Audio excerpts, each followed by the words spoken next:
pasti akan manut kepada mereka. Nah, maka inilah pentingnya tadi itu umat Islam awam mengenal itu hadis secara lengkap.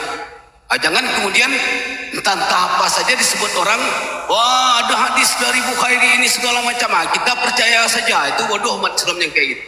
Ya, apalah tekilun belajar tentang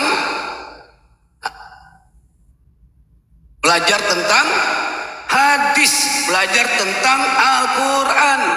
Dikatakan oleh Allah, fata'allahul malikul haq wala tajal bil Quran min qabli ayudka ilaika wa yuhu wa qurbi azini ilmah.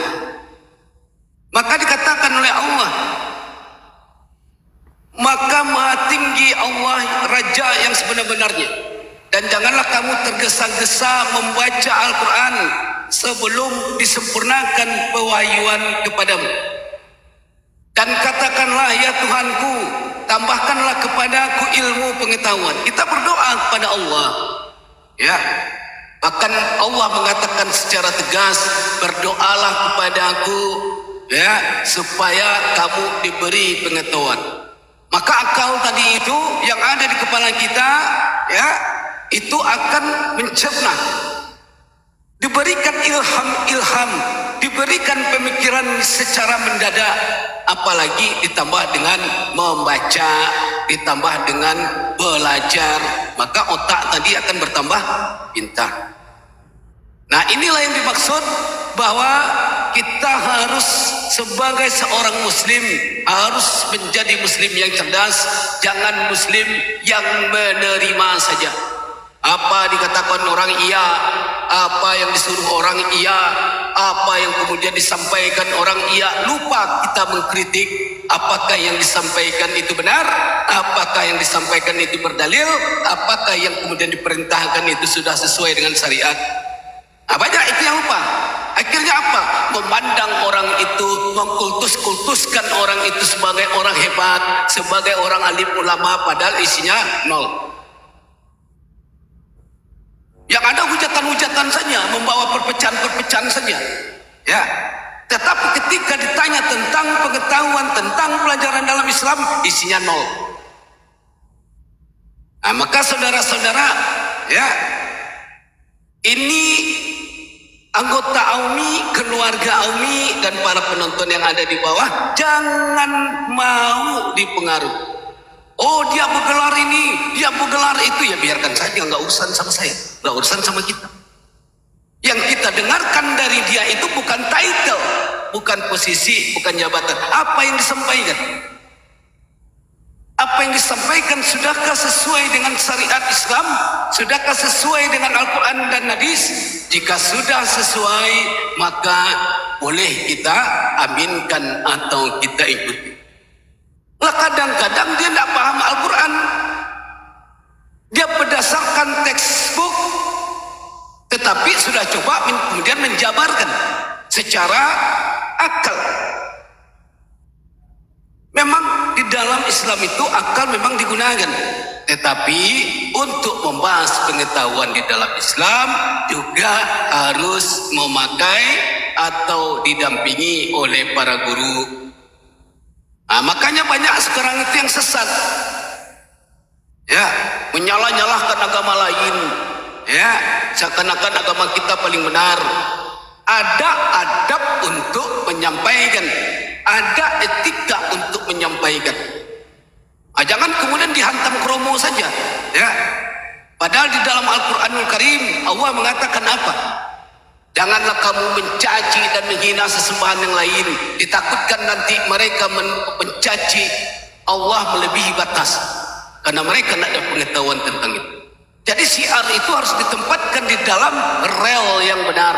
Diskusi ditempatkan di dalam rel yang benar. Jangan main hantam kromo saja.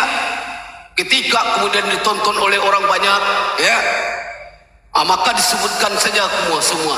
Keluarlah kata-kata yang kemudian tidak bermoral, tidak beretika, ya, karena mengharapkan penonton ramai. Tidak, kita tidak mengharapkan penonton ramai. Kalau orang yang mau mendapatkan ilmu, ya tontonlah orang yang kemudian mengeluarkan ilmu. Kalau orang yang suka melihat pertengkaran, menyaksikan kemudian pertikaian, tontonlah orang-orang yang seperti itu. Nah, ini kemudian yang mencirikan, yang membedakan kita dengan yang lain. Itulah Umi. Sahabat-sahabat yang dirahmati oleh Allah, ya. Tadi seperti yang saya terangkan tadi di dalam hadis, ada dua sumber hukum di dalam Islam. Hukum yang utama adalah Al-Quranul Karim. Kenapa? Al-Quranul Karim adalah firman dari Allah langsung. Yang kedua adalah hadis. Nah, ini hadis adalah perkataan dari Nabi Muhammad, tingkah laku dari Nabi Muhammad, serta perintah dari Nabi Muhammad. Nah, ini dibedakan, ya. Nah, ini sekarang dijadikan sasaran tembak itu sedikit-sedikit bahwa hadis, asal hadis itu dari Bukhairi maka dikatakan hadis sahih, asal hadis itu dari Hasan dikatakan hadis itu hadis sahih. Tidak kayak begitu melihat hadis, ya. Maka di dalam hadis tersebut secara ajaran Islam maka disebut sebagai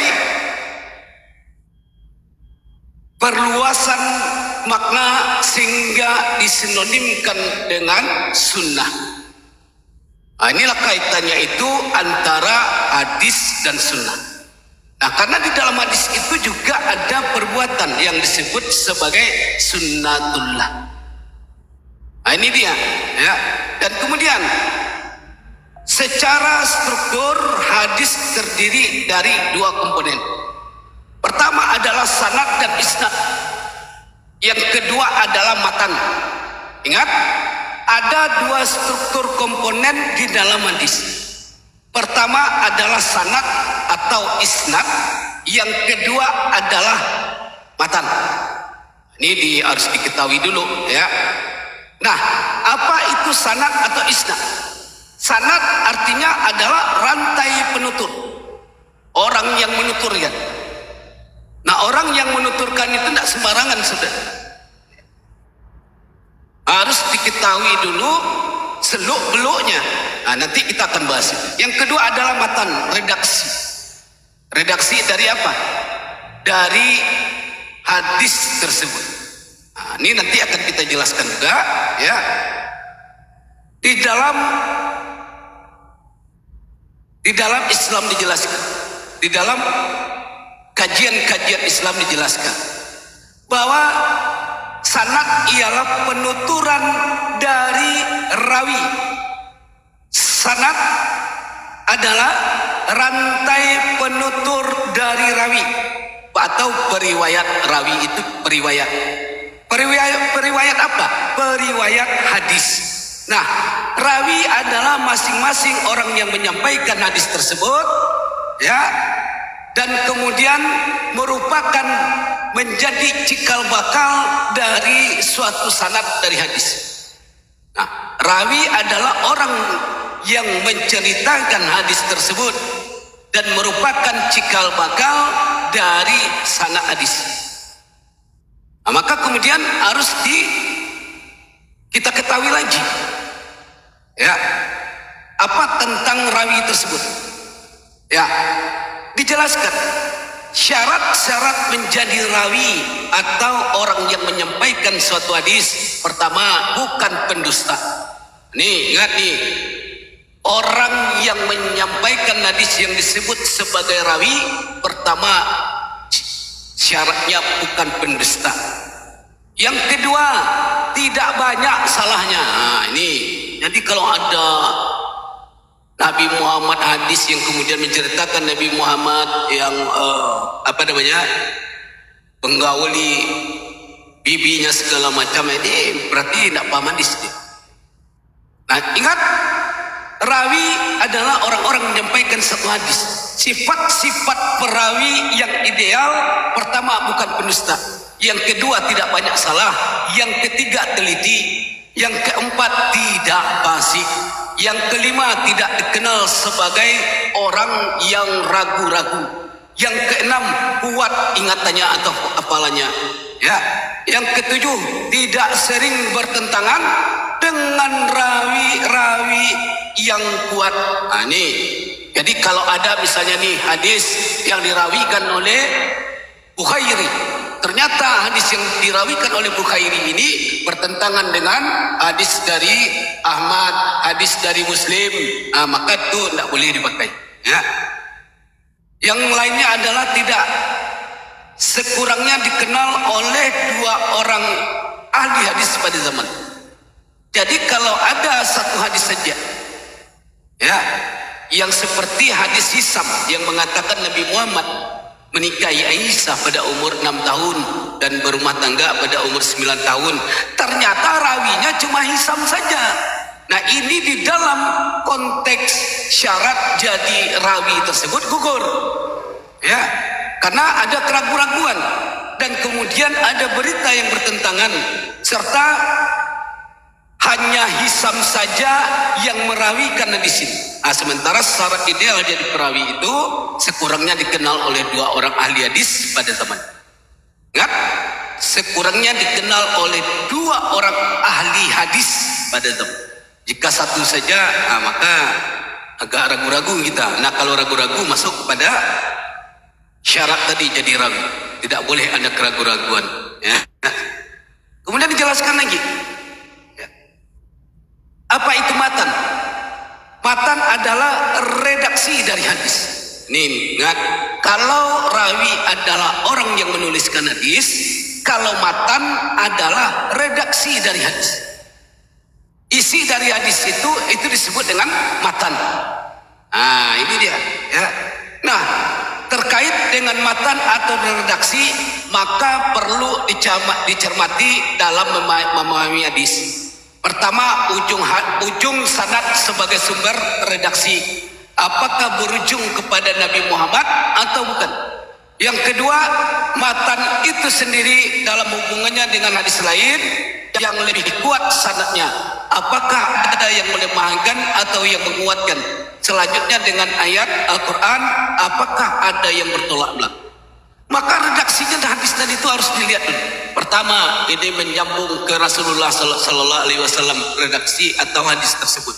Yang kedua, apakah redaksi hadis tadi, isi hadis tadi, apakah bertolak belakang dengan Al-Quran?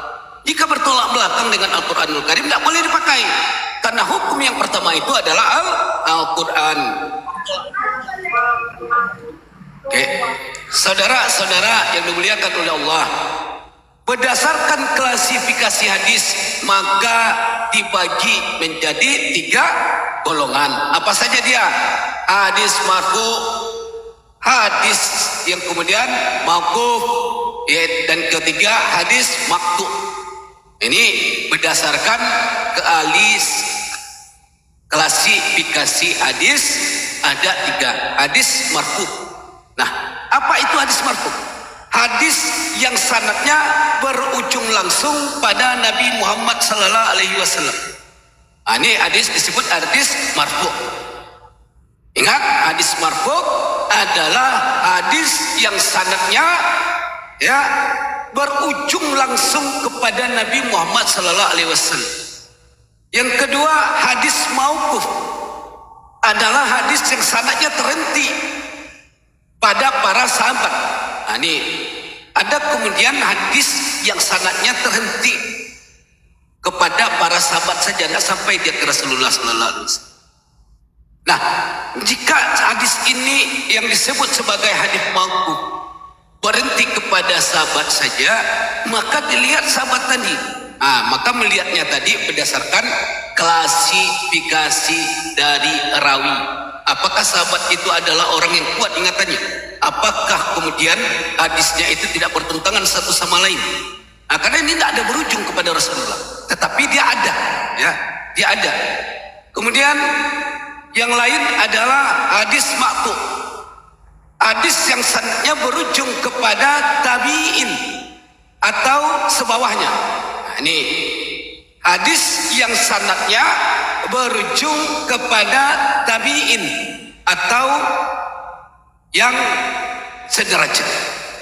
Nah, ini harus kemudian kita hati-hati untuk melihat hadis tersebut. Hadis marfu, hadis mauquf, hadis mauquf dan hadis maqtu. Nah, ini 3 tadi ya. Ingat, hadis marfu sanadnya berujung kepada Rasulullah. Hadis mauquf sanadnya terhenti kepada para sahabat.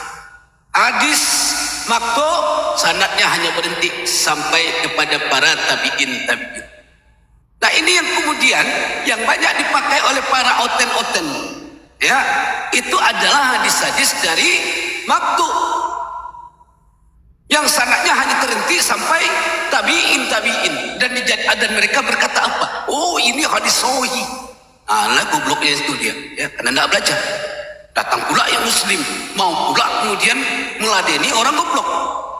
Nah, muslimnya tidak belajar, otennya tidak belajar. Nah, maka terjadilah perdebatan yang tidak ada ilmu di dalam. Nah, ini hati-hati. Seharusnya kita ditertawakan saja. Ditanya kepada mereka, hai oten, engkau tahu tidak klasifikasi hadis?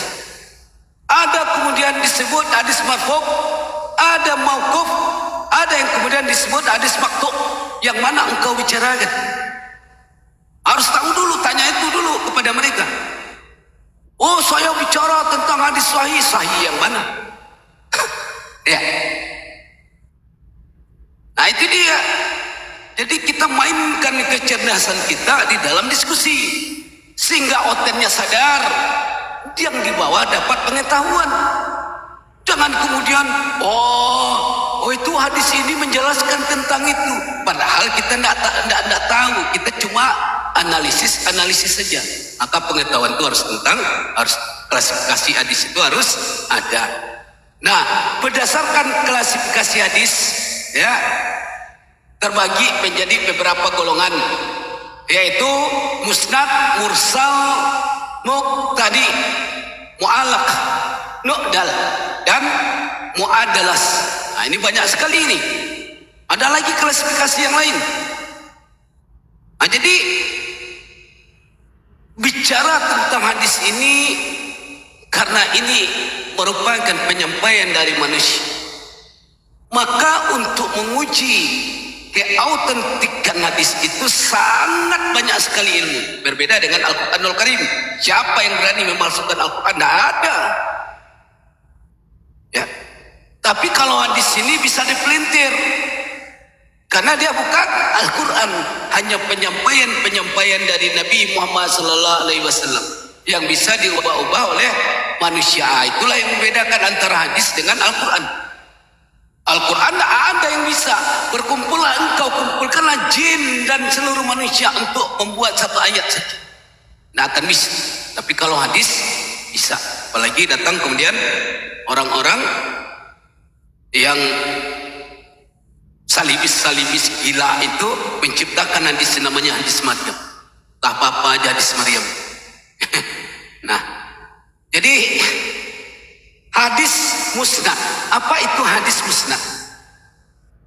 Hadis tergolong musnad apabila urutan sanad dimiliki hadis tersebut tidak terpotong pada bagian tertentu. Nah, itu tuh hadis musnad. Ingat, tidak terpotong pada bagian tertentu. Urutan penutur memungkinkan terjadinya penyampaian hadis berdasarkan waktu dan kondisi, yakni rawi-rawi itu memang diyakini telah saling bertemu dan menyampaikan hadis. Hadis ini juga dinamakan muttasilus sanad atau mausul. Nah, ini dia dipahami itu apa hadis musnad. Hadis musnad adalah hadis-hadis yang tidak terpotong dan diyakini para perawinya sudah berkumpul satu sama lain membahas hadis tersebut dan dianggap hadis itu syahih. Nah, itu dia hadis disebut ada sebagai hadis musnad. Nah, jangan kemudian sahih. Apa yang sahih? Sudah berkumpulkah para perawi semuanya? Nah, kalau belum, maka pertanyakan lagi. Berarti dia bukan hadis musnad. Yang kedua adalah hadis mursal. Bila penutur satu tidak dijumpai, atau dengan kata lain seorang tabi'in menisbatkan langsung kepada Rasulullah. Ini bila penutur satu tidak dijumpai. Nah, artinya apa? Perawi dari hadis ini tidak ada, hanya disampaikan oleh para tabi'in. Tabi'in ini di bawah sahabat. Nah, tabi'in tadi menyandarkan bahwa hadis yang dia ucapkan itu langsung bersumber kepada Rasulullah. Nah, ini sebenarnya terpotong sanadnya.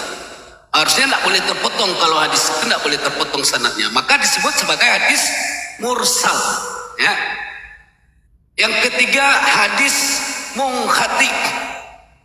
Ini bila sanad putus pada salah satu penutur atau pada dua penutur yang tidak berurutan dalam memahami hadis. Ada lagi. Kemudian ada dua orang penutur perawi dari hadis.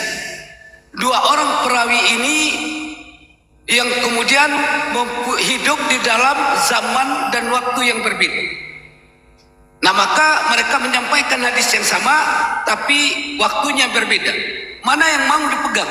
Sementara pendukung lain atau perawi-perawi lain tidak ada hidup yang sezaman dengan satu penutur, yang kedua adalah yang penutur yang kedua. Nah, maka ini kemudian disebut sebagai hadis munqati. Yang ketiga, yang keempat adalah hadis mu'dial. Bila sanad terputus pada dua generasi penutur berturut-turut. Wah, ini banyak sekali. Yang kelima, hadis mu'allaq. Bila sanad terputus pada penutur 5 hingga penutur 1 alias tidak ada sanad. Ada 5 orang yang menuturkan hadis tadi. Kemudian kelima-limanya tidak mempunyai korelasi sampai kepada penuturan Rasulullah Sallallahu Alaihi Wasallam. Maka di sini terputus. Maka disebut sebagai hadis mu'allaq. Yang terakhir adalah hadis mudallas. Bila salah satu perawi mengatakan si A berkata atau hadis ini dari si A tanpa ada kejelasan, ya, yakni tidak tegas menunjukkan bahwa hadis itu disampaikan kepadanya secara langsung. Ini ada lagi. Seperti ini kalau hadis mudallas itu. Nairo mendengar dari Malik menyampaikan tentang suatu hadis. Kemudian ketika Nairo mengatakan, Malik, dari mana kau dapat hadis ini? Ya, ini saya dengar juga dari kira-kira kayak gitu. Dari artinya dari dengar-dengar tidak ada kejelasan. Nah, ini disebut sebagai hadis mudallas. Ini dia. Dan berdasarkan jumlah penutur, itu hadis itu dibagi lagi. Ya, tadi klasifikasi berdasarkan sanad, sekarang klasifikasi berdasarkan jumlah penutur. Jumlah penutur yang dimaksud adalah jumlah penutur dalam tiap tingkatan dari sanad atau ketersediaan beberapa jalur berbeda menjadi sanad hadis tersebut. Yang pertama adalah hadis mutawatir. Yang kedua yaitu hadis ahad. Nah, ini ada dua berdasarkan klasifikasi dari penutur hadis. Kita bicara tentang hadis mutawatir. Hadis mutawatir diriwayatkan oleh sekelompok orang dari beberapa sanad dan tidak terdapat kemungkinan bahwa mereka semua sepakat untuk berdusta. Jadi hadis mutawatir itu dari sekelompok orang banyak yang memiliki sanad yang bersambung. Nah, jadi kalau dia sudah bergabung kayak begitu dan jelas sanadnya, tidak mungkin kemudian orang-orang ini berdusta. Nah, maka disebut sebagai hadis mutawatir. Ini pahami ini betul-betul ini. Nah, hadis mutawatir dapat dibedakan antara dua jenis, yaitu mutawatir lafzi. Ya, mutawatir lafzi. Apa itu lafzi? Redaksional sama pada riwayat.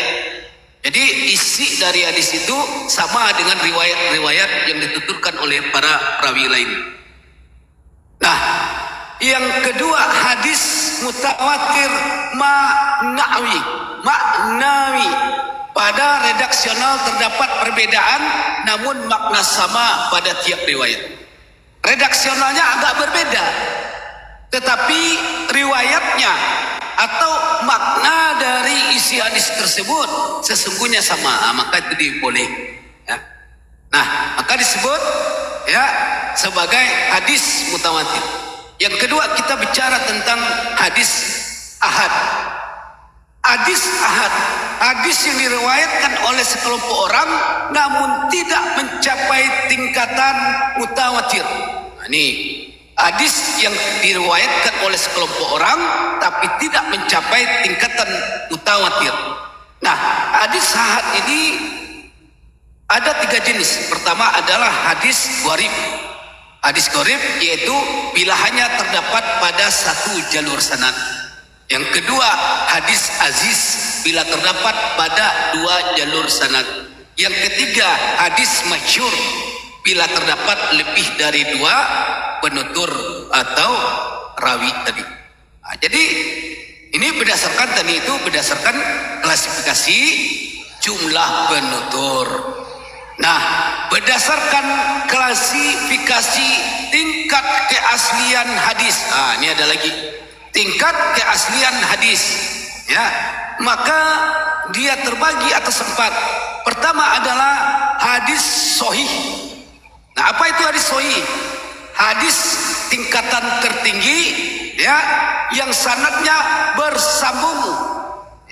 Sanadnya bersambung dan benar-benar mengambil langsung dari sang sumber. Disebut sebagai hadis sahih. Ingat, hadis sahih sanadnya bersambung dan kemudian betul-betul mengambil dari sang sumber. Siapa sumbernya? Yaitu Nabi Muhammad sallallahu alaihi wasallam. Nah, saudara-saudaraku, dijelaskan lagi. Hadis sahih diriwayatkan oleh penutur rawi yang adil, memiliki sifat muslim, balik, berakal, istiqomah, berakhlak baik, tidak fasik, terjaga muruah dan kehormatan serta kuat daya ingat. Yang kemudian sifat David seorang rawi, yaitu setiap rawi hadis tersebut harus benar-benar sempurna hafalannya. Nah, jadi kalau tidak sempurna hafalan perawi itu, ya, maka hadisnya diyakini tidak hadis sahih. Bisa nanti tergolong kepada hadis hasan. Nah, ini ketat sekali bicara hadis ini supaya jangan ada penipuan-penipuan. Maka dibuat klasifikasi. Ya. Yang kelima, tidak ada sebab tersembunyi atau tidak nyata yang mencacatkan hadis. Nah, ini kalau ada hadis itu sedikit saja cacatnya, atau yang tersembunyi atau yang tersirat, maka tidak masuk terhadap hadis sahih. Yang kedua, berdasarkan tingkat keaslian hadis itu disebut sebagai hadis hasan. Bila hadis hasan tersebut sanadnya bersambung tetapi ada sedikit kelemahan pada rawinya. Misalnya diriwayatkan oleh rawi yang adil namun tidak sempurna ingatan. Kalau hadis sahih tadi dituntut sempurna ingatannya. Kalau hadis hasan tadi sanadnya bersambung tetapi perawinya kurang sempurna ingat. Maka disebut sebagai hadis hasan. Jangan semuanya disamakan aja. Oh, Bukhari itu hadisnya sahih, Ahmad hadisnya sahih, Muslim hadisnya. Jangan begitu cara melihat hadis. Ya. Yang ketiga adalah hadis dhaif, lemah. Hadis yang sanadnya tidak bersambung. Ini hadis yang sanadnya tidak bersambung. Karena apa? Karena perawinya atau tidak kuat ingatannya atau mengandung kejanggalan dan kecacatan. Ini masalah hadis dhaif. Hadis yang tidak bersambung karena perawi tidak kuat ingatan dan kemudian mengandung kejanggalan atau kecacatan di dalam isi dari hadis. Yang keempat, hadis maudhu. Bila hadis dicurigai palsu atau buatan karena dalam rantai sanadnya dijumpai penutur yang dikenal sebagai seorang pendusta.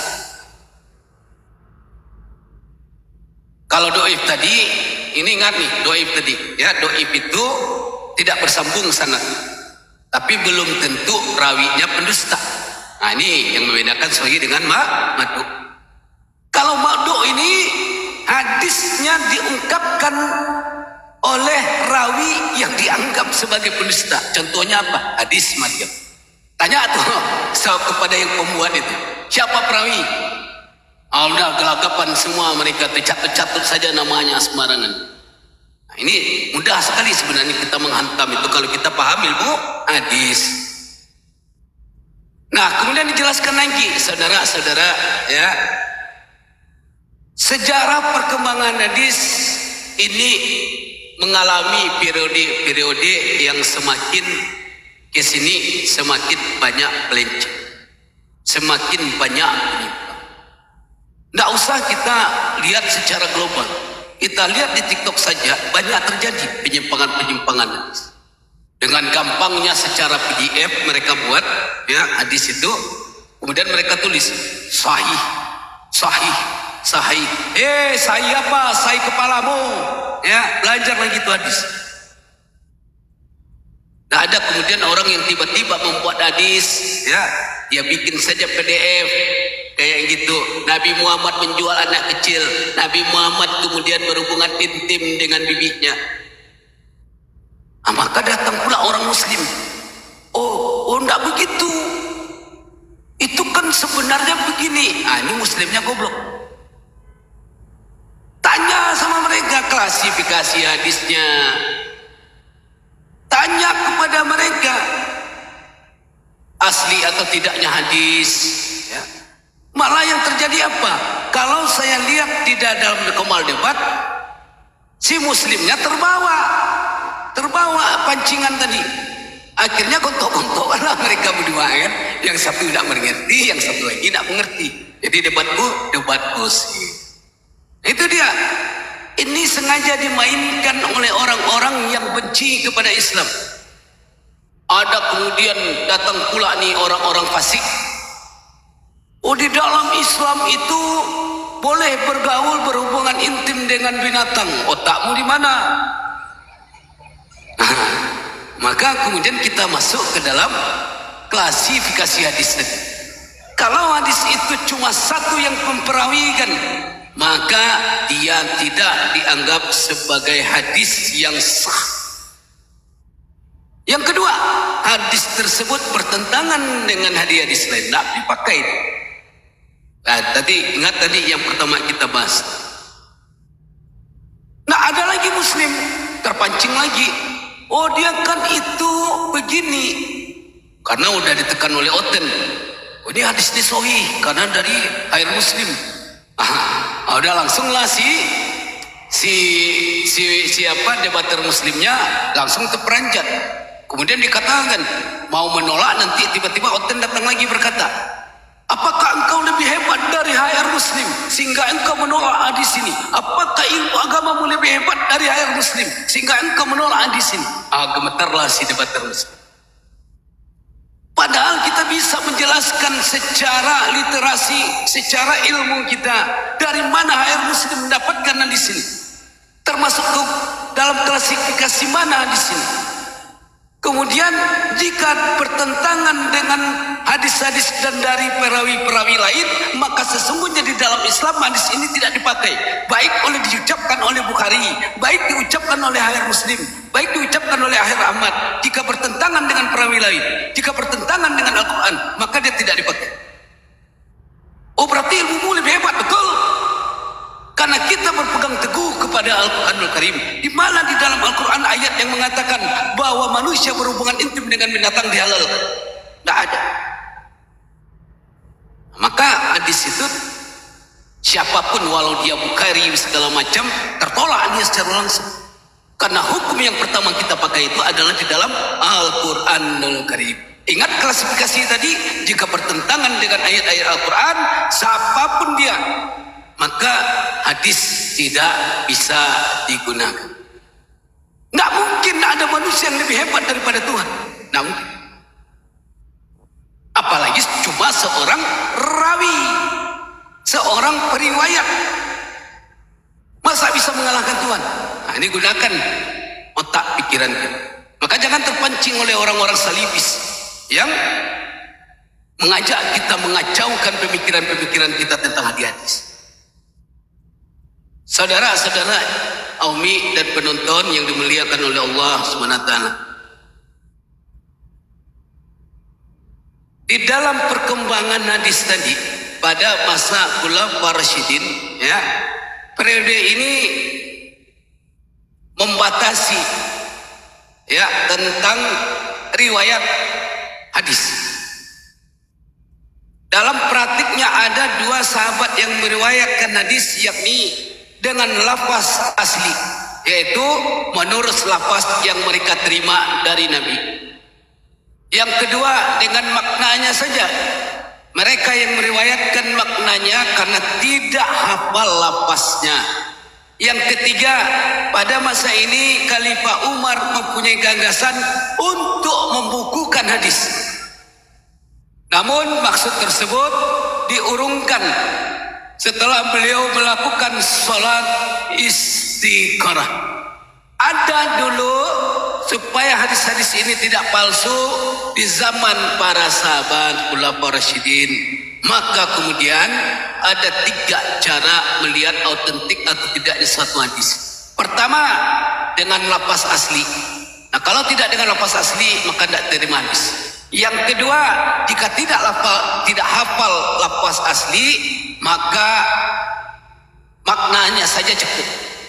Karena makna dari hadis dengan lafaz asli itu pasti akan tidak bertentangan. Yang ketiga, pada masa itu ada niatan untuk membukukan hadis-hadis ini, sehingga umat tidak lagi mendapatkan hadis-hadis dhaif, madhub, ya, tidak lagi. Tetapi ternyata gagal karena ya setelah sholat istikharah Umar bin Khattab ternyata tidak melanjutkan. Kita tidak tahulah ini bagaimana apa yang dilakukan oleh Umar, ya, tetapi semuanya tentu ada ketentuan dari Allah SWT. Sahabat-sahabatku yang dimuliakan oleh Allah, ya. Kemudian setelah zaman Umar ada lagi 2 zaman, ya. Tapi yang terakhir adalah hadis itu ternyata akhirnya dibukukan, sehingga menjadi pedoman bagi umat Islam. Tetapi salahnya ada. Hadis-hadis yang dianggap lemah juga dimasukkan ke dalam. Tidak kemudian berdasarkan lafaz asli sebagaimana yang diinginkan oleh umat. Tidak sebagaimana maknanya tadi berkaitan dengan lafaz asli. Maka banyak sekali yang masuk apalagi dalam sirah Nabawi, ya. Banyak sekali itu hadis-hadis yang kadang-kadang geleng-geleng kepala kita ngelihat, bacanya saja geleng-geleng kepala kita. Banyak sekali kemudian hadis itu dianggap, saya kalau membaca hadis itu banyak saya lihat dianggap menyimpang dari tingkah laku Rasulullah Sallallahu Alaihi Wasallam. Bagaimana mungkin seorang Nabi yang dijaga tingkah lakunya, tutur katanya, perbuatannya, sifatnya oleh Allah, ya, tetapi ternyata sedikit bertolak belakang dengan hadis. Nah, maka timbul pertanyaan kita sebagai muslim yang cerdas, apakah hadis ini benar dari Rasulullah? Maka itu tadi, lihat lagi ranji-ranjinya, klasifikasi hadis tadi. Ternyata baru kita tahu, oh ternyata gitu ya.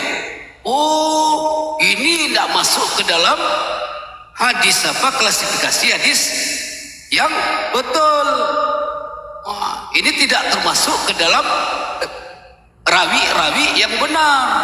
Jadi kita udah tahu rawi yang benar itu, ingat tadi akil balik, tidak bertentangan antara dengan pernyataannya dengan rawi-rawi yang lain, ya, yang kemudian kuat hafalan dan tidak bertentangan dengan ayat-ayat Al-Quranul Karim. Ini kalau sudah bertentangan maupun soi dia, tetapi kita tidak akan pakai. Ada hadis yang terakhir yang disebut sebagai hadis qudsi. Apa itu hadis qudsi? Hadis qudsi ialah hadis yang berisi perkataan Allah mengenai firman Allah yang diwahyukan secara langsung. Ini ada firman Allah yang diwahyukan secara langsung kepada Nabi Muhammad melalui mimpi-mimpi, pertanda-pertanda. Ini tidak termaktub, tidak dicantumkan di dalam Al-Quran. Maka sesungguhnya firman atau wahyu dari Allah ini yang kemudian diucapkan oleh Nabi Muhammad kepada umat dianggap sebagai hadis qudsi. Ini pahami juga, ya. Jadi tidak semuanya hadis itu berdasarkan perkataan dari Nabi Muhammad saja. Ada juga firman Allah, tetapi tidak dimasukkan ke dalam Al-Quranul Karim karena penjelasannya mungkin adalah tentang satu kejadian yang menyangkut keluarganya saja, tidak melibatkan kepada umat Nabi Muhammad secara global. Maka kemudian tidak dimasukkan ke dalam Al-Quranul Karim dan disebut sebagai hadis qudsi. Nah, kata-katanya adalah kata-kata Rasulullah. Hadis qudsi ini sebagian kemudian disampaikan kepada sahabat-sahabat Rasul yang tentu karena tingkat kesahihan hadis qudsi ini serupa dengan hadis-hadis yang lain, diukur dengan cara serupa pula di atas. Jadi hadis qudsi ini untuk mengukur kesahihannya juga harus bisa diklasifikasi berdasarkan autentik, berdasarkan rawi dan segala macam. Kenapa hadis qudsi ini hanya sebagian disampaikan, sebagian kemudian disembunyikan? Karena ada perkara-perkara masa depan, nubuatan-nubuatan masa depan yang sesungguhnya Nabi Muhammad mendapatkan pengabaran-pengabaran dari Allah, ya, tetapi ini tidak disampaikan kepada umat. Bahkan di salah satu hadis Bukhairi berkata, ada dua karung hadis yang kemudian aku dapatkan dari Nabi Muhammad SAW. Pertama, hadis yang harus kusebarkan kepada umat. Yang kedua, hadis yang aku sendiri yang tahu. Bahkan ketika dioret-oret, ya, mungkin Bukhairi ini lupa. Ketika oret-oret, ya, ternyata ketika dia meninggal, oretan-oretannya ini dapat oleh umat muslim. Maka kalau kita buka Google sekarang, hadis yang tidak disampaikan oleh Bukhairi apa? Tentang perang dunia ketiga. Disebutkan di dalam hadis tadi, dari perang dunia pertama disebutkan Hitler. Dijelaskan semua ini di dalam hadis tadi. Dari mana mereka tahu? Dari mana Bukhairi tahu? Inilah disebut hadis qudsi yang kemudian pewahyuan dari Allah yang dijadikan pengetahuan untuk Nabi Muhammad. Bahkan dalam hadis tersebut terjadi perang dunia ketiga yang dimulai oleh PLCR. Ya, ini tidak boleh kita sebut panjangkan. PLCR yaitu Mimirika. Ini PLCR Mimirika sebentar. PLCR Mimirika yang kemudian akan berperang, ya, di negara beruang. Bayangkan itu hadis yang kemudian tidak ada disampaikan, tetapi ternyata ditemukan mungkin karena dia oret-oret pada waktu itu. Ini disebut sebagai hadis qudsi, pengabaran-pengabaran dari Allah, ya, dan itu pasti berlaku, saudara, ya. Inilah yang kemudian menjadi pegangan dari umat. Ini Aumi ini sebenarnya sudah tingkat tinggi sekali pembahasan tentang hadis. Ya. Kalau Al-Quran kita sudah mengeksplor semuanya ilmu-ilmu yang dalam Al-Quran, baik sains, baik kemudian hukum-hukum norma-norma. Sekarang kita bicara tentang hadis, ya, sehingga kawan-kawan awam ini tidak gampang dibodoh-bodohin, baik oleh muslim sendiri atau dari para salibis-salibis. Nah, itulah tujuannya kita membahas hadis. Tidak perlu takut. Yang takut itu kalau kita berbuat salah. Al-Quran dan hadis bukan digunakan untuk mencari uang. Al-Quran dan hadis digunakan dalam rangka bersiar. Bersiar pun tidak boleh memaksa, tidak boleh mencaci maki, tidak boleh menghina keyakinan orang lain. Kalau engkau berdebat, debat saja tentang ajarannya yang bertolak belakang. Ya. Al-Quran tidak boleh dijual belikan. Hadis juga begitu. Bicara tentang ayat-ayat Al-Quran, dijadikan senjata ayat Al-Quran itu untuk membantai ini, membantai itu, membantai itu. Anda boleh kayak gitu. Maka Allah katakan, sampaikanlah dengan baik dan penuh hikmah. Maka kalau engkau menyampaikan dengan baik dan penuh hikmah, ya, sesungguhnya itulah yang menjadi kewajiban. Maka Allah katakan, bukan engkau yang akan menyadarkan mereka. Tidak ada tanggung jawabmu, tidak ada kewajibanmu untuk menyadarkan orang-orang kafir. Akulah yang berhak kepada siapa yang aku tentukan atau yang akan aku beri hidayah. Kalau Allah telah berkata demikian, maka sudah saja. Tidak usah kita gontok-gontok nih. Ngapain kita gontok-gontok? Coba. Allah berkata dalam Al-Quranul Karim, bukan kewajibanmu menyadarkan mereka, tapi akulah yang memberikan hidayah kepada siapa orang yang itu. Apalagi gunanya gontok-gontokan? Oh, masih kemudian kita lebih hebat daripada Allah? Ya, salah ini, pengajiannya udah salah ya. Kalau kita kemudian masih gontok-gontokan, ya, menganggap diri kita lebih pintar dari firman Allah, maka keislaman kita diragukan. Maka apa yang harus dilakukan, Bu ya? Yang harus dilakukan itu, sampaikanlah Islam secara benar. Dan kepada orang-orang kafir, cara konsep yang digunakan menyampaikan Islam itu adalah asida'u alal kufar. Tegas dalam konteks keimanan dan ketuhanan. Ini ingat, tegas dalam konteks keimanan dan ketuhanan. Tidak ada cerita kemudian bermain-main bersama mereka, apalagi menyamakan Tuhan kita sama mereka. Tidak boleh. Nah, itu disebut sebagai asida'u walal kufar, keras dan tegas. Keras dan tegas dalam konsep keimanan dan ketuhanan, bukan keras dan tegas dalam caci maki. Jika mereka tidak bisa menerima perkataan kita, turunkan. Jangan kemudian diawetkan supaya penonton ramai. Nanti di akhirat nanti, ya, bukan penonton yang ramai, pahala kita yang harusnya ramai. Jadi kita tidak peduli apakah ramai penonton 2.000, 3.000. Oh, kalau hanya untuk untungan, kalau hanya untuk ujat-ujatan, tidak ada ilmunya, ya silakan turunkan saja. Lebih bagus kita kayak gini, 14, 15, 20, tetapi penuh dengan ilmu, tidak ada yang disinggung, dan kita mendapatkan pahala dan rahmat dari Allah. Jadi muslim itu tegak lurus dia. Jangan kemudian muslim goyang ke kiri, goyang ke kanan.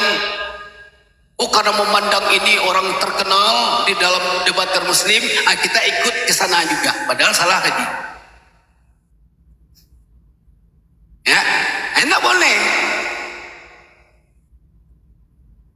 Tegak lurus itu apa? Tegak lurus itu tidak oleh kanan kiri, tetapi tegak lurus kepada Al-Quran dan hadis. Itu tegak lurus. Kalau di dalam Al-Quran dan hadis tidak ada, maka diperlukan ijma para ulama. Boleh dipakai ijma. Ulama yang mana dipakai ijmanya? Ulama yang kemudian memenuhi kriteria-kriteria seperti jujur, kemudian ilmu agamanya dalam, pemahaman agamanya kuat, orang terpercaya, kemudian tidak melakukan dosa-dosa kecil. Baru itu dipakai ijtihad ulamanya atau ijma ulamanya. Ini tak siapa-siapa dipakai pula apa yang dikatakannya itu, kita ikuti pula. Padahal dia hanya tahunya di TikTok. Ini kacau ini jadinya kita ya. Itu ya. Maka dilihat dulu orang ini mempunyai maksud apa, tujuannya apa, ya, motivasinya apa. Kita harus pandai melihat, Aumi harus cerdas melihat itu. Jangan kemudian orang ini populer, wow sudah kita ikuti saja dia. Nonsen, saya 3,5 tahun, ya saya tidak pernah mengikuti orang-orang populer. Ngapain? Ikutin kayak gitu. Karena kita tegak dengan niat nawaitu, ya Rabb, sengaja aku buka TikTok dalam rangka bersiar kepadamu ya Rabb. Berdasarkan Al-Quran dan hadis, jagalah tingkah lakuku, jaga perkataanku, jaga sifatku ya Rabb. Bukalah. Ini sengaja betul tuh, tidak ada oten. Tidak ada oten, tidak rame. Tidak mau kasih nasihat kepada adik-adik yang di Komal, merasa rugi. Kenapa tidak ada yang nyawer? Tidak ada yang nyawer. Akhirnya ditarik-tariklah oten itu, ya. Terjadilah perdebatan caci maki. Monyet, B2, dok. Ini terjadi. Ngapain dicari-cari otennya? Motivasinya apa mencari oten itu? Coba tanya. Motivasinya apa? Kalau tidak ada oten, berkali-kali saya bilang, tausiah tentang agama. Jika kamu ada ilmu tentang pemahaman agama Islam, titik beratkan ke sana. Buat apa kita kemudian bicara tentang oten-oten yang notabene Allah katakan tidak ada kewajiban kamu untuk menyadarkan mereka, karena akulah yang akan memberikan hidayah kepada siapa yang kutentukan. Jangan lagi berlagak-lagak. Gurunda apa gurunda? Buya apa buya? Kalau sudah suka mencari perdebatan-perdebatan yang sesungguhnya dibenci oleh Allah. Allah membenci perdebatan itu jika dilakukan dengan tidak ada pengetahuan di dalamnya. Ini ingat sekali ini kawan-kawan. Ingat sekali. Jangan masuk sana masuk situ. Engkau mendengar terjadinya debat, engkau masuk dengan memakai tanda Aumi, masuk ke koma lain, kemudian terjadi perdebatan, engkau diam mendengarkan, engkau juga berdosa.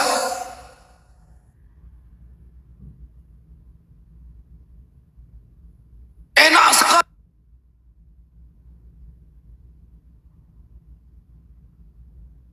masuk ke sana, enak sekali masuk ke situ. Ternyata yang terjadi monyet, babi. Itu aja penyampaiannya di atas. Dan kalian anggota Aumi ada di atas pada waktu itu. Tidak malu. Malu kita. Daripada kayak gitu, ya, buka saja WA tuh, grup Aumi. Siapa yang membuka Komal? Masuklah ke sana. Lebih bermanfaat kayak gitu, saudara-saudara. Ingat 2025 diikhtiarkan, ya, sudah dekat dengan hari tanda-tanda kiamat kubra, ya. Angin kencang, hujan tidak ada berhenti dan hampir melanda seluruh Indonesia. Setelah itu akan terjadi kekeringan atau kemarau yang sangat panjang. Nanti di sanalah akan terjadi gempa antara barat dan timur, pertanda nanti munculnya Imam Mahdi. Kita masih enak-enak juga ketawa-ketawa ngelihat orang saling caci maki. Ngapain? Kita tingkatkan amalan kita dengan membaca ayat-ayat Al-Quran. Kita tingkatkan amalan kita dengan solat wajib, solat sunat. Minta kepada Allah, ya Rabb, selamatkanlah kami ya Rabb.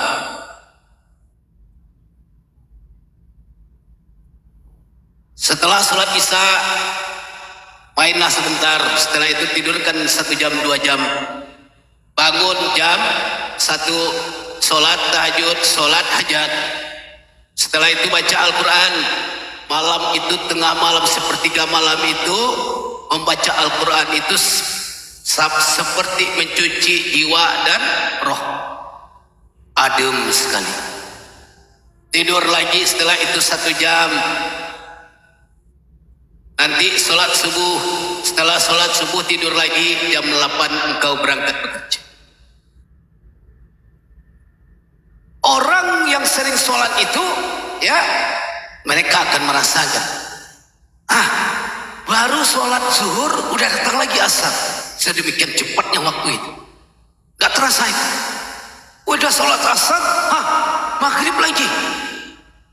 Itu orang yang sholat, yang betul-betul sholat.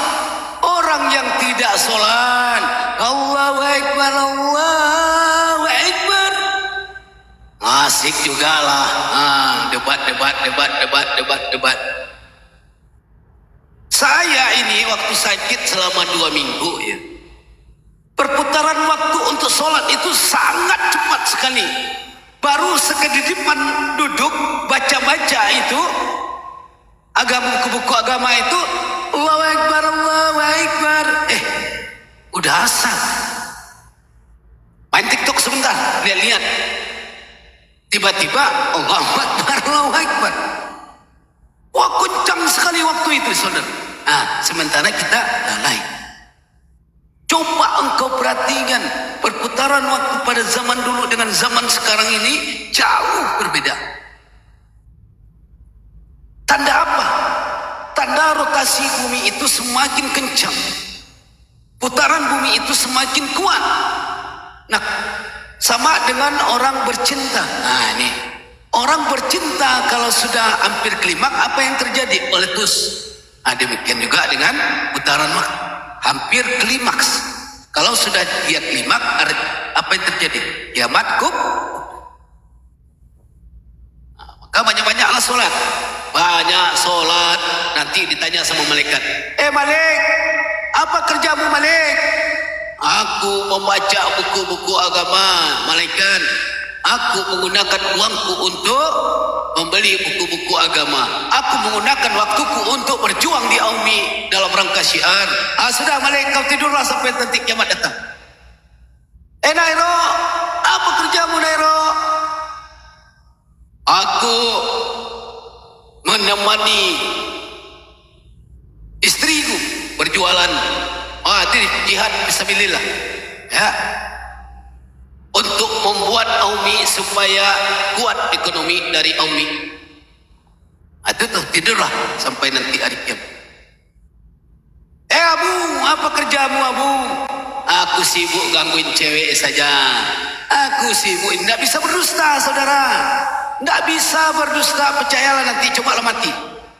Ketika nanti datang malaikat itu berwajah seram, bertampang seram, ya, tanda engkau imanmu, ibadahmu kurang. Kalau yang datang itu malaikat mempunyai paras yang elok, tanda amal ibadahmu di dunia itu banyak sekali. Bagi orang yang kemudian tidak pernah beribadah, melalaikan ibadah, maka dia akan diazab di kubur itu sampai nanti kiamat akan datang. Walau alam sawa.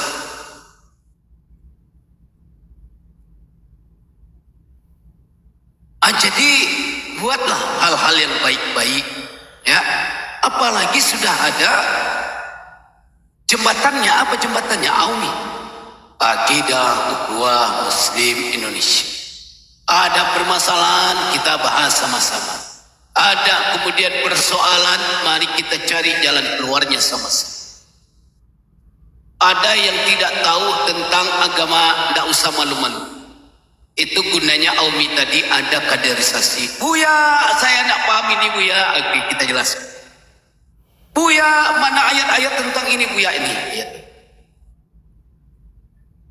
Jangan kemudian narasumber ketika anggota nanya, ini ayat-ayatnya mana ya Ibu Ustaz?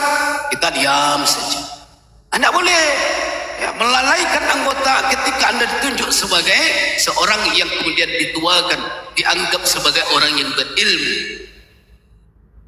Saya kalau fakir Malik kan sering tuh WA, Buya tolong minta dalil ini, dalil itu. Saya cepat dah sampai. Nggak mau saya melalaikan, takut saya melalaikan.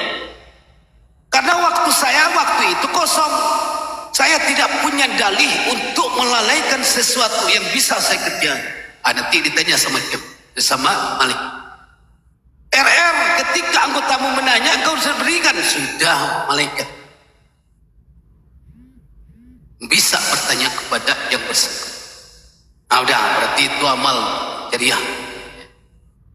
Ini kan ada ini. Ketika ditanya, udah jelas semua. Ya. Meluangkan waktu sedikit saja, susahnya bukan main. Saya terkapar berhari-hari. Memang saya tidak menjawab telepon itu. Saya tidak mau juga menyebutkan di sini. Ya. Tetapi saya kalau bisa saya usahakan. Ya. Saya tidak pernah mengeluh, ini saya sakit, ini saya perut saya segala macam, kepala saya semuanya serba sakit. Saya anggap, ya Rab, jika ada masih untung saya, rezeki saya, masih ada waktu saya, ya Rab, berikan saya kemampuan untuk bersiar. Tunda dulu penyakit saya, tunda dulu sakit saya setelah bersiar, nanti kau beri rasa sakit lagi silakan.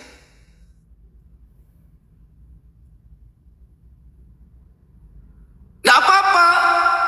Setelah siar ini tiba-tiba saya tertidur saja, bangkit semua, gatal-gatalnya ininya segala macamnya bangkit semua, tidak masalah. Yang penting siar sudah di jalan. Kewajiban saya sebagai anggota AUM, kewajiban saya sebagai orang yang dipercayakan untuk menyampaikan kalam ilahi, menyampaikan ilmu-ilmu di dalam Islam, saya sudah laksanakan. Saya bisa beralasan nanti ketika nanti malam dicabut nyawa saya, hai malaikat, aku sesungguhnya telah mengerjakan apa yang menjadi kewajiban. Itulah makna Islam. Maka Islam itu, orang yang memeluk agama Islam itu harus bersifat amanah. Kalau tidak bisa, nanti tuh dia bilang wangsa, saya tidak bisa wangsa, boleh tidak dicari narasumber yang lain? Itu boleh.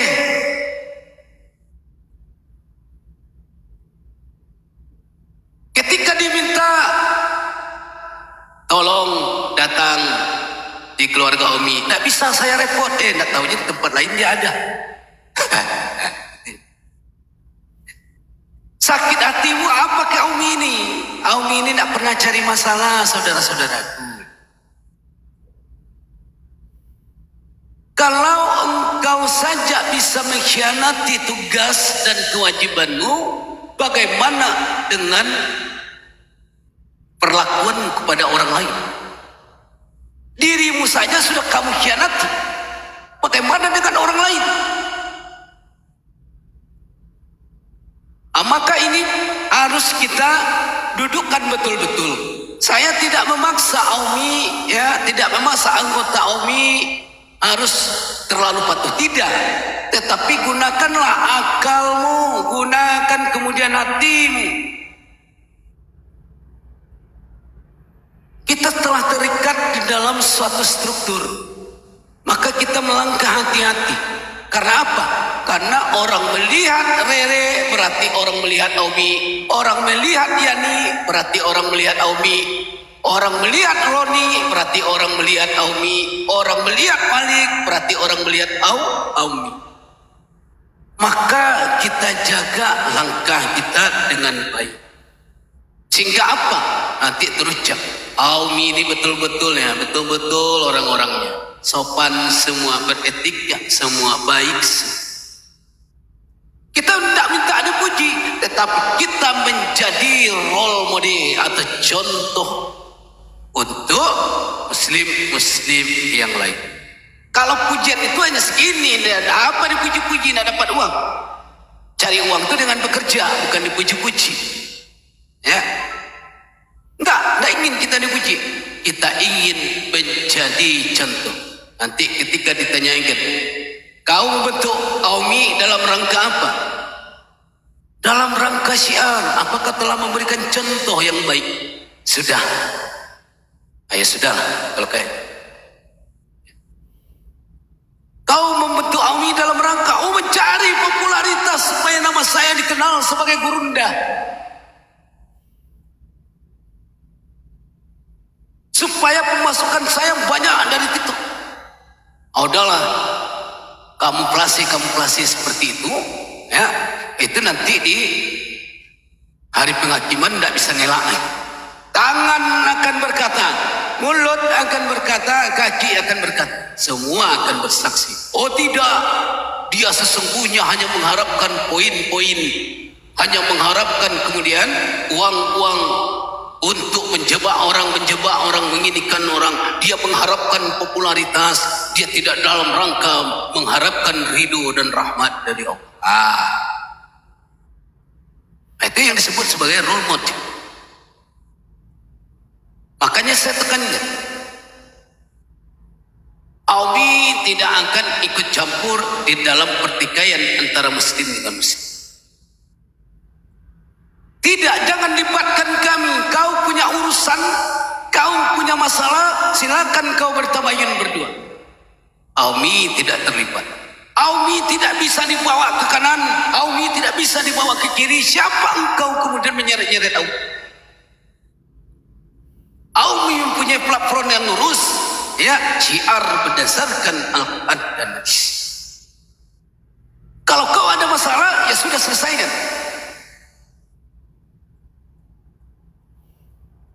Yang berkata siapa?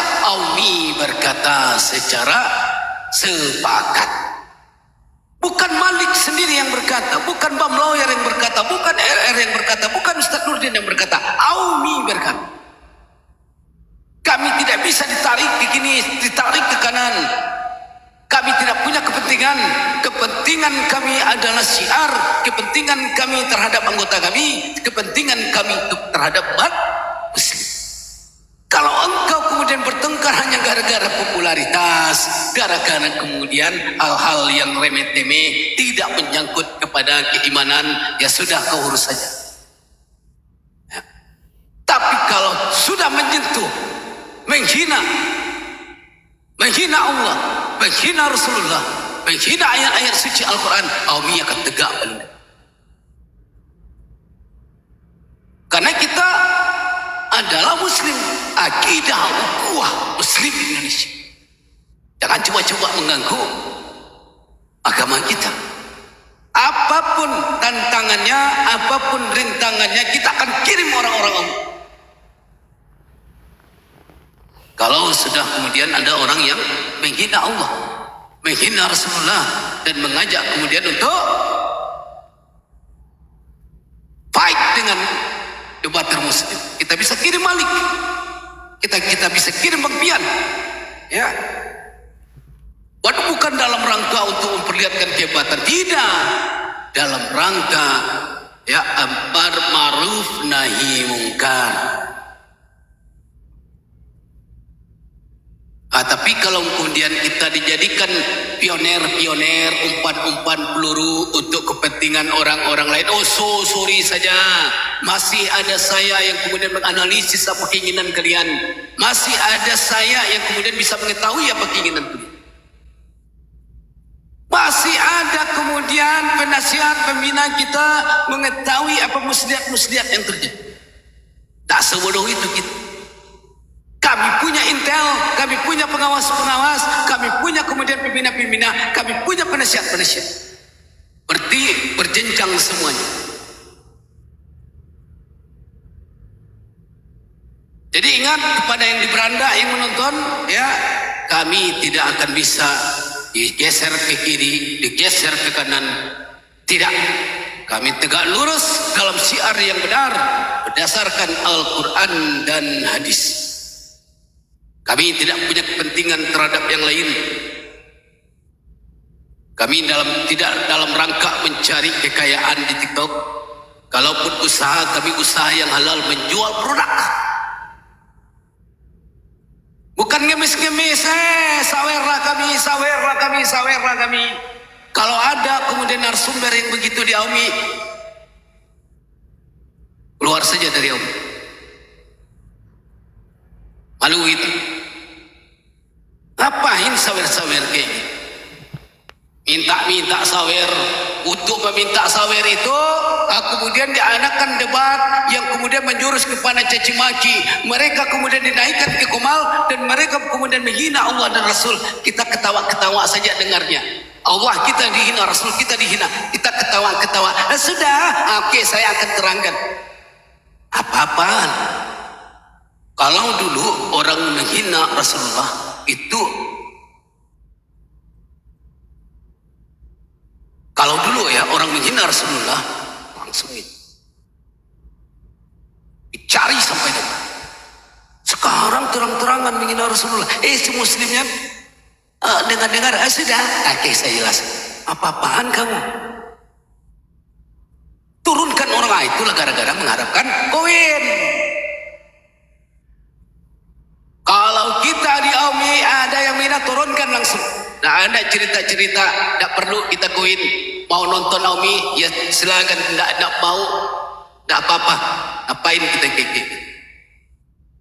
Nabi Muhammad itu membawa Islam itu, kan kita sudah menjelaskan perjuangan beliau.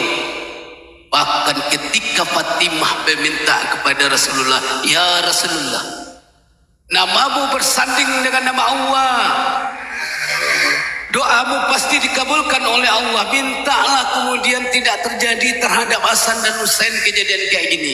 Apa kata Rasulullah? Doaku untuk memberikan kepada umatku syafaat nanti di hari penghakiman. Udah begitu Rasulullah kepada kita. Sampai cucunya pun, ya sudahlah, itu udah ketetapan. Padahal kalau Rasulullah berdoa, ya Rab, ampunkanlah, janganlah sampai terjadi. Pasti Allah kabulkan. Tapi karena rasa sayang Rasulullah kepada kita, maka aku simpan doa ini, karena doa ini untuk kuberikan kepada umatku syafaat-syafaat. Datang kita hanya karena ingin mengumpulkan koin yang sedikit, ya, datang datang munafik naik ke atas menghina Rasulullah. Rasulullah doyan kawin. Rasulullah kemudian mampakan bibinya. Rasulullah menikahi bocil. Kita iya. Di mana itu apa kita adab kita kepada Rasulullah? Turunkan orang yang kayak gitu. Ya kalau diturunkan kan tidak terjadi diskusi. Diskusi apa yang kau inginkan dengan kayak gitu? Inilah AUMI yang sebenarnya. Bagi AUMI ada yang menonton, silakan. Tidak ada yang menonton, ya tidak apa-apa. Kami tidak butuh kemudian orang-orang yang suka jelek-jelekkan Rasulullah, menaikkan salibis-salibis ke komal hanya untuk menjelek-jelekkan Allah. Takutlah kita kepada Allah. Sesungguhnya kita ini ciptaan. Kedudukan kita itu hanya pelayan, hamba. Ketika pencipta kita dihina, ya, sementara kita mengharapkan ampunan dan pahala darinya, kita lengah-lengah saja. Ini tidak bisa dapat. Saya, kalau dikatakan orang berarti anda tidak jago dalam berdebat. Kami bukan mencari jago. Kalau soal jago atau tidak jago, mari duel kita. Ya. Kita adu literasi kita. Ya. Kami tak mencari itu, saudara. Kami tidak mencari pertentangan. Kami mensiarkan agama kami dengan baik. Ya kan, tetapi orang-orang itu yang memulai. Kalau mereka memulai, turunkan. Kenapa engkau pelihara? Ya, kenapa engkau pelihara cebong-cebong kayak gitu di atas? Engkau pelihara itu karena engkau ada maunya apa? Supaya ramai penonton, naik viewer menonton kamu. Kan itu maunya kamu. Ya, kalau kami tidak mau itu. Cukup bagi kami menyiarkan agama kami berdasarkan literasi Al-Quran dan hadis. Kalau tidak ada di antara keduanya, maka kami memakai ijma'. Khalas. Jadi Aumi kalau sudah begitu, insya Allah wajahnya cerah. Apapun yang dipandang dari Aumi ini akan selalu enak. Tidak ada kebencian, tidak ada iri hati, tidak ada motivasi yang kemudian mencari kekayaan dengan menjual ayat-ayat Allah. Tidak ada, saudara. Engkau boleh berdusta, engkau boleh bermuslihat, tetapi Allah mengetahui maksudmu. Engkau boleh saja beralasan, enggak, kami siar. Tapi Allah tahu maksud. Allah tahu maksud. Makanya Allah taruh rakib, tip, mencatat semua apa kerjaan. Maka baik-baik sajalah. Ya. Jadilah kemudian manusia yang berguna untuk agama, untuk negara, untuk keluarga besarmu, untuk orang-orang terdekat. Itu cukup. Sehingga nanti ketika kamu mati atau meninggal dunia, tidak ada lagi penyesalan. Ya Rab, ketika sudah sakaratul maut, ya Rab, terima kasih ya Rab, telah tunai tugasku di atas dunia ini ya. Tapi orang-orang yang melalaikan dengan berbagai macam alasan, ketika dicabut nyawanya itu banyak penyesalan. Coba dulu saya ikut beribadah, coba dulu saya bersiar dengan benar. Sementara udah sakaratul mautnya udah di kepala, akhirnya mati dengan mata mendelik. Beribu penyesalan datang ketika ajal sudah menjemput. Tapi kalau Aumi, salah satu saudara kita dicabut nyawanya dan telah dibersihkan hatinya, telah dilunakkan hatinya, ketika kemudian datang malaikat mencabut nyawanya, dia berucap la ilaha illallah Muhammadar Rasulullah. Dalam hatinya dia berkata, karena ketika sakaratul maut itu sangat sulit sekali kita berkata. Apa dalam hatinya berkata? Ya Rab, sudah tunai kemudian kewajibanku ya Rab. Terima kasih atas kesempatan yang engkau berikan aku di dunia ini. Ampunkanlah kami ya Rab. Langsung dicabut oleh malaikat dan kemudian mata kita bukan mendelik kayak gini, tapi biasa kosong. Dan kemudian ditutup, dimandikan, didoakan dan dikuburkan. Ketika itu datanglah malaikat, sudah. Tidurlah sampai hari kiamat. Dilapangkan kubur kita, diberikan penerangan. Tunggu sajalah hari kiamat. Itu enak sekali kita. Makanya itu kita bersepakat. Jangan nanti maliknya tidak diazab, Ustadz DR tidak diazab di kubur. Wangsanya diazab, padahal kita sama-sama Aumi. Ini nanti jadi kendala pula. Saya tidak rela, kata wangsa, kami sama-sama Aumi, tapi orang-orang ini tidak diazab, sayanya diazab. Padahal apa yang terjadi? Yang terjadi adalah wangsa tidak mengikuti apa yang kemudian disepakati oleh Aumi. Ini contoh nih wangsa, karena nama wangsa ini enak sekali nih. Jadi inilah yang terjadi, saudara. Ya. Nah, tetapi nanti Ketika bangsa, kamu udah sholat bangsa? Belum. Udahlah bangsa. Datanglah pemlawyer. Udahlah bangsa. Kita ini sudah tua-tua bangsa.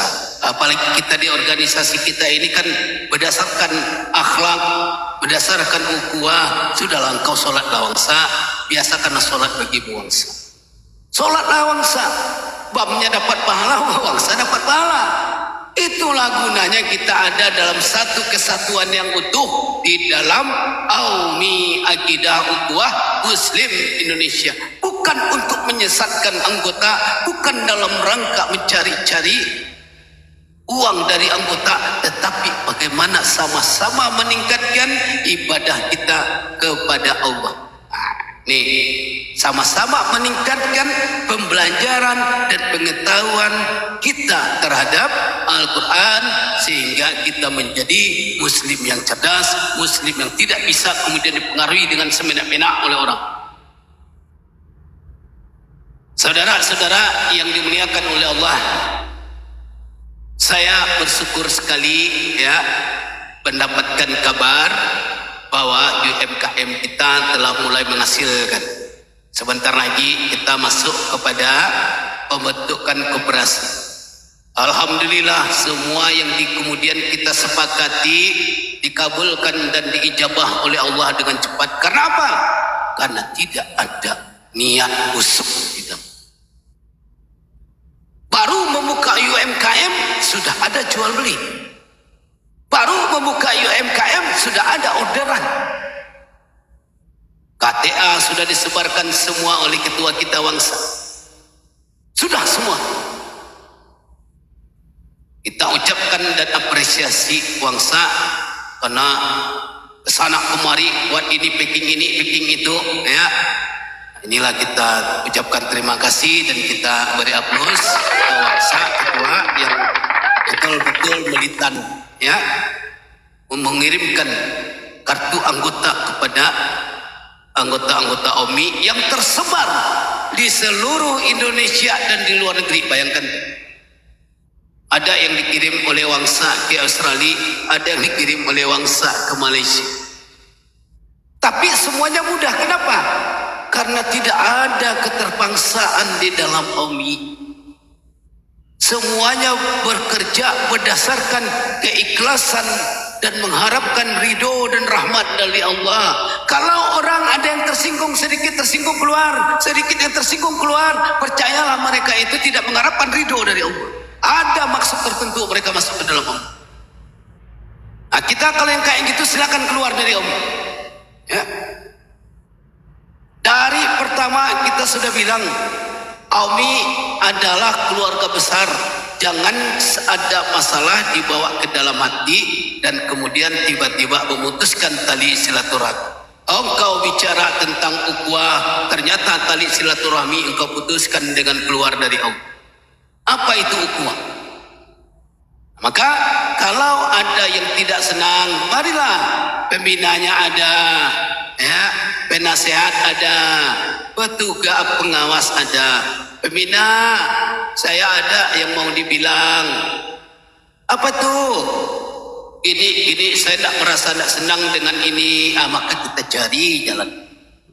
Jangan tiba-tiba langsung keluar setelah typing panjang-panjang di grup AUMI besar, keluar. Engkau tidak tahu apa yang terjadi dengan narasumber. Engkau tidak tahu apa yang terjadi dengan orang-orang yang ada di dalam AUMI. Mungkin saja ditangguhkan narasumbernya bukan karena kesengajaan. Siapa tahu dia lagi sakit, siapa tahu dia lagi ada masalah, siapa tahu dia lagi ada dalam persoalan yang besar. Tetapi tidak semuanya harus dieksplor ke grup. Maka tanyakan baik-baik, diajarkan cara bertabayun. Misal nih, ketua pembina Pak Bam, kenapa jadi begini Pak Bam? Nanti pembina akan menjelaskan, iya sebenarnya ini loh, beberapa narasumber kita ada yang sakit, yang apa segala macam. Nah, jadi nanti akan menjelaskan. Sehingga nanti ketika itu telah diketahui, berubah nanti pemikiran kita. Oh iya, kalau untuk membuka komal saja ya enak. Kami ini narasumber butuh literasi. Dah tahu kadang-kadang ada tamu, kadang-kadang ada kerjaan, kadang-kadang ada benturan-benturan lain. Tiba-tiba kalian ngambek, ya, karena narasumber tak bisa hadir. Kemudian keluar dari grup Aumi. Semudah itu kan? Kalau semudah itu keluar dari Aumi, pertanda orang-orangnya tidak memiliki giroh terhadap Aumi. Tidak merasakan bagaimana jatuh bangun ketika membangun Aumi. Tidak. Tapi kalau mereka merasakan jatuh bangun membangun Aumi, membentuk Aumi, maka Aumi itu merupakan bagian dari diri. Makanya akrabkan diri, saling akrabkan diri, misalnya inayah atau boru regar atau kemudian rere atau kemudian habis, ya. Mari kita melebur dalam satu kesatuan keluarga. Sakit kalian ngomong ke kami, ada masalah kalian ngomong ke kami. Kami ini keluarga kalian, jangan dipendam. Jangan kemudian nanti ketika sakit tidak diberitahu ke kami, tiba-tiba mengeluarkan statement, saya sakit, Aumi diam saja. Padahal kita tidak pernah tahu, gitu. Ya, berhudnuzunlah kepada Aumi. Jika Aumi ini organisasi yang tidak diridhoi oleh Allah, pasti sulit semuanya Aumi. Tapi apa yang terjadi? Kebalikannya, semua yang diurus oleh Aumi sangat lancar sekali. Ya, kita ada kemudian muslimah yang tangguh bernama Nita Ende, ya. Bagaimana kemudian dia mengangkat sendiri UMKM dan telah menghasilkan UMKM itu dengan 3 kali pengiriman. Ada lagi Dina Masmur, ya, dengan usianya yang sudah termasuk sangat matang sekali, bersedia dia kerja ini kerja itu, disuruh ini disuruh itu. Kadang tidak sampai hati juga kita. Ada lagi kemudian Bam Lawyer Wangsa Ustadz Nurdin yang setiap hari kemudian mengatur jadwal-jadwal. Itu pun kadang-kadang dimarahi juga. Wangsa kadang-kadang dimarahi juga. Mana ini Wangsa? Di rumah lagi, di rumah lagi, di rumah lagi. Kenapa kayak begini? Kenapa kayak begitu? Sabar kawan. Maka utamakan berhudnuzon, ya. Berhudnuzon. Kami ingin anggota Aumi ini bahagia sejahtera. Biar kami yang menanggung tentang permasalahan-permasalahan yang ada di Aumi. Ya, biar kami yang menanggung. Tak usahlah kemudian kalian tuh pokoknya kalian dalam keadaan bahagia dan tenang serta percaya kepada kami para pengurus. Sakitnya kami yang menanggung, bahagianya kita bahagia sama-sama. Ya, percayakan, ada benteng kita Malik, ada benteng kita Bang Pian, ada kemudian petugas-petugas lain, ada kemudian yang mengatur strategi, yang mengatur tentang taktik dan segala macam, sehingga Aumi menjadi tumbuh dan besar. Alhamdulillah. Jadi itulah saudara-saudara, ya. Karena ini setelah baru 2 minggu baru saya bisa bersiar. Ada beberapa hal yang perlu dijelaskan, tetapi alhamdulillah, ya, alhamdulillah Allah beri saya kesehatan. Kawan-kawan ketika saya masuk, apa kata kawan-kawan? Bertambah gagah Ustaz DR. Ada orang mengharapkan jangan bertambah ini dia. Setidaknya mereka dia tambah sakit dia, karena daun juga. Tapi udahlah, ya. Jadi itulah kawan-kawan, ya, kita bicara tentang hadis, kita telah uraikan panjang lebar. Kalau kemudian untuk termin ini, saya rasa tidak usah ada pertanyaan, ya. Besok kita mungkin akan masuk kepada pertanyaan. Karena selain menyampaikan tentang hadis, kita juga tentang membahas kerja AUMI secara general di keluarga AUMI. Sahabat-sahabatku yang dimuliakan oleh Allah, untuk pengurusan sertifikat mu'alaf, banyak sekali yang bertanya kepada saya.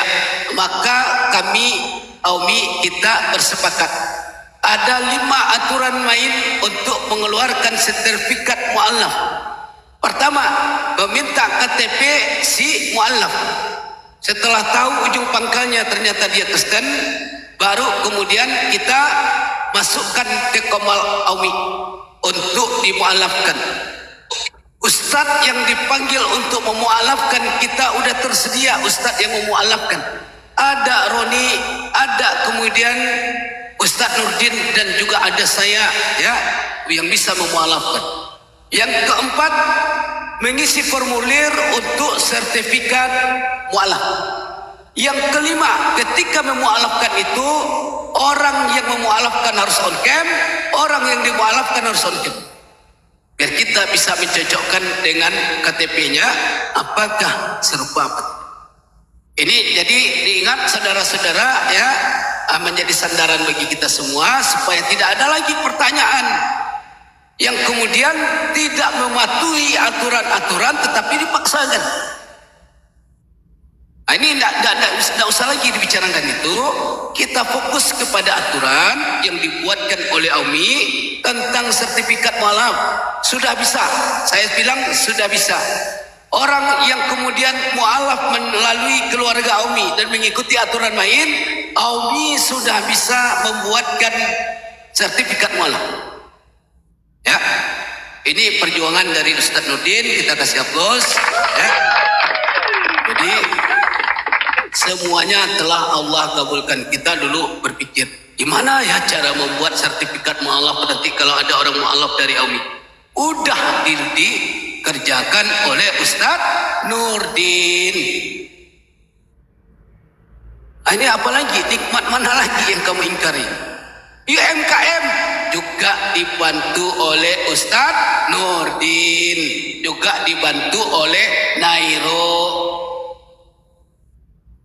Semuanya sudah, tinggal nanti kita mengharapkan terbentuknya koperasi dan kemudian dana dari koperasi itu bisa digunakan untuk anggota.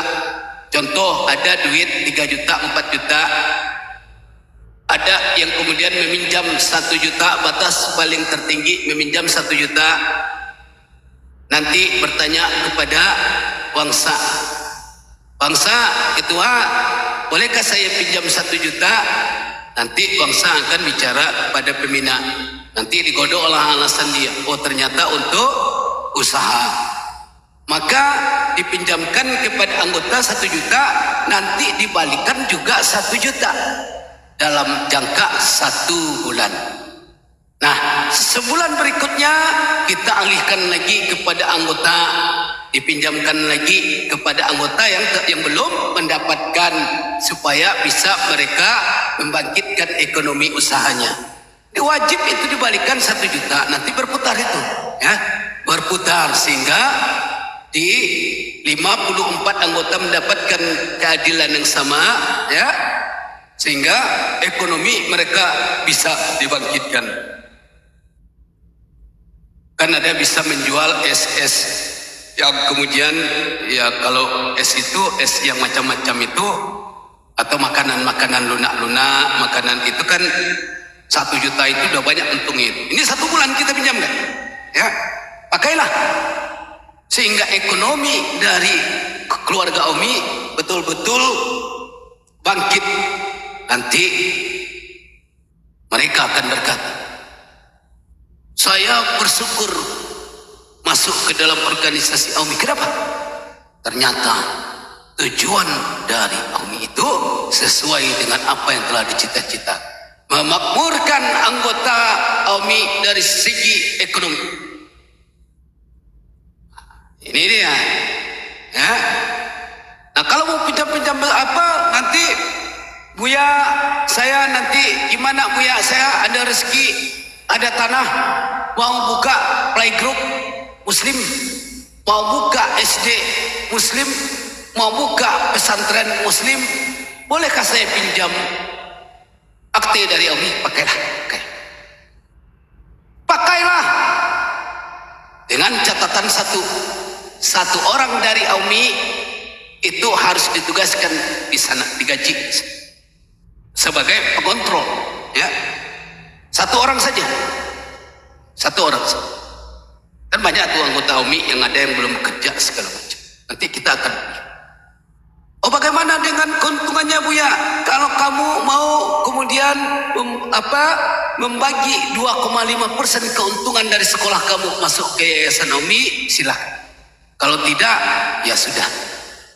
Setidaknya anggota Umi sudah engkau pekerjakan sehingga ia mendapatkan penghasilan.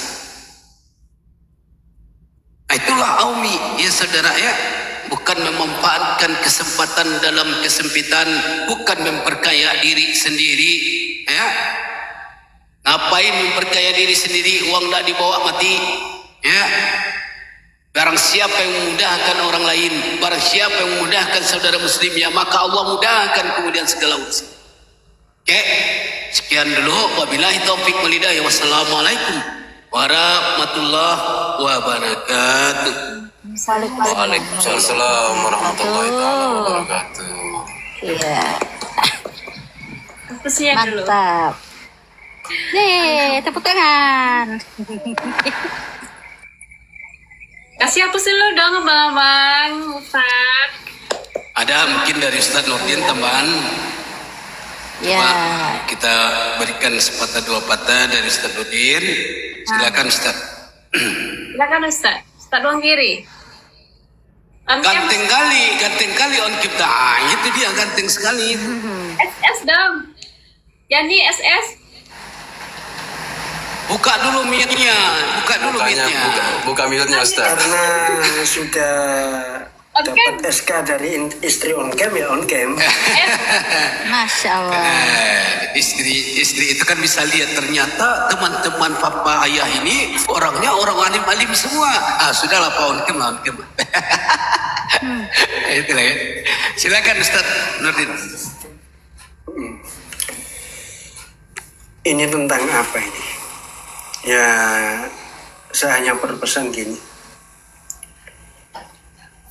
Kita kembali ke akhlak.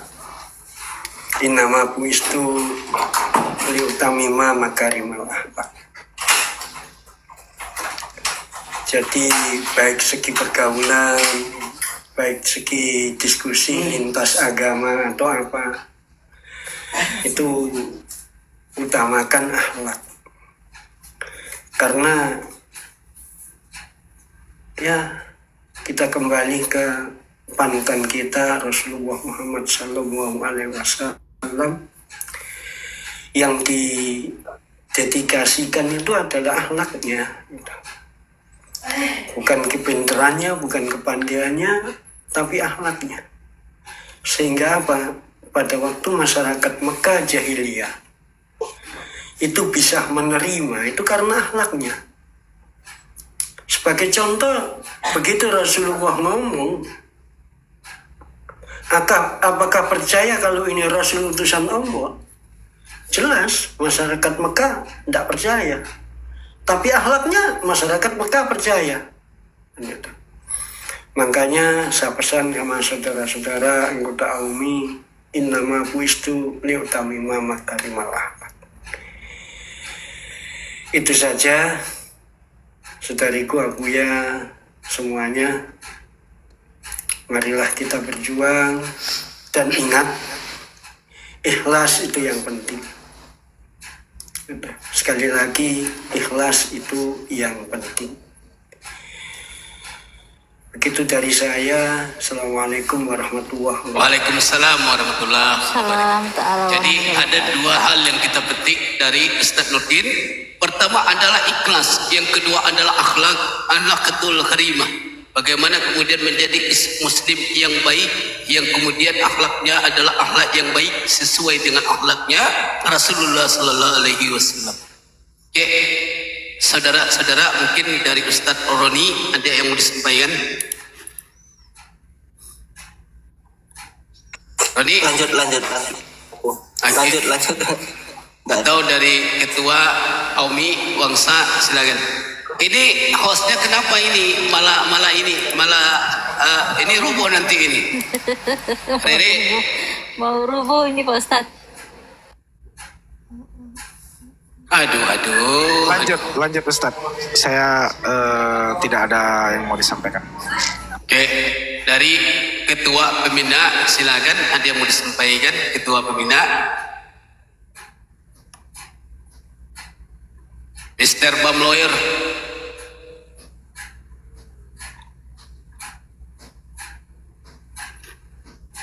Oke, Malik, ada yang mau disampaikan Malik?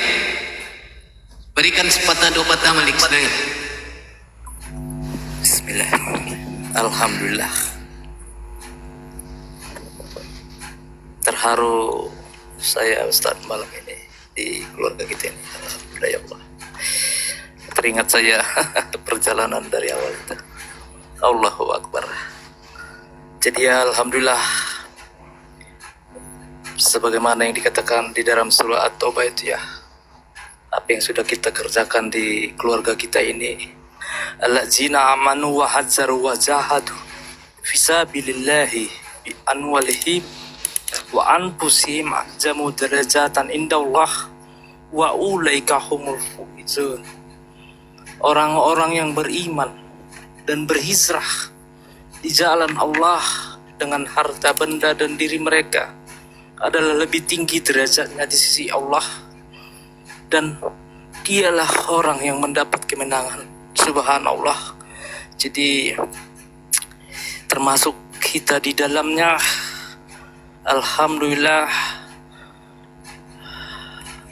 Begitu juga yang dituliskan di dalam Quran, di dalam surat Al-Imran ayat 103, wal takum, bismillahirrahmanirrahim, wal takum minkum ummati wal una ilal khairi wa ya'muruna bil ma'ruf. Sebentar saya potong dulu. Sebentar. Ini mau rungkat ini. Aduh, siapa nih? Rere. Kalau dengar saya coba di yang kesibukan lain dihentikan dulu, Rere. Jatuh nanti ini komal ini. Rere. Aduh.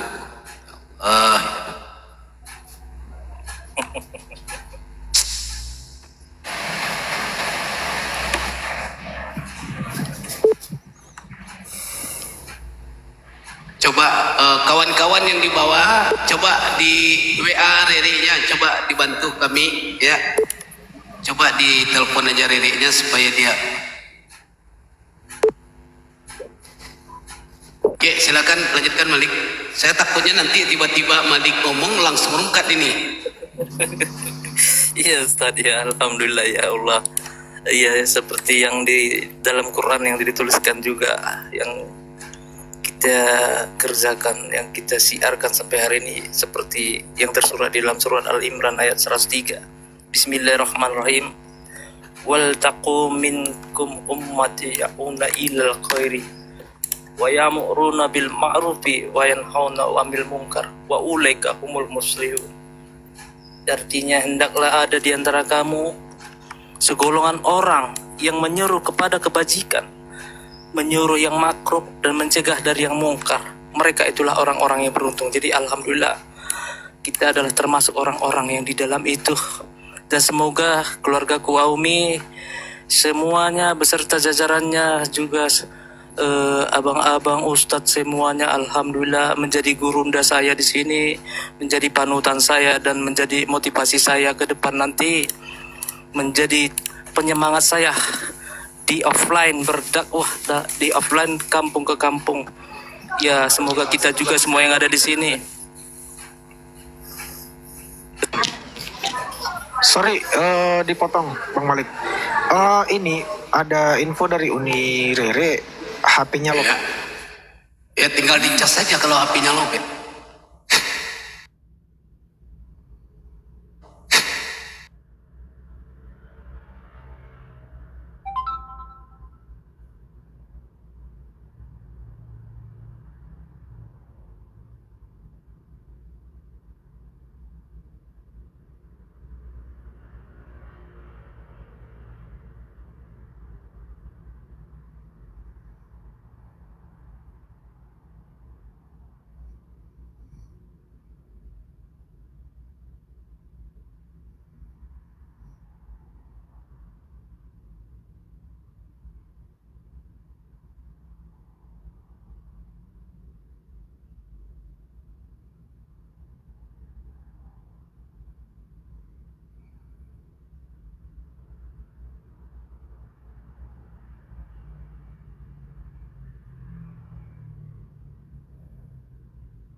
Ya, rungkat-rungkat aku duluan ya, Bu Yaya.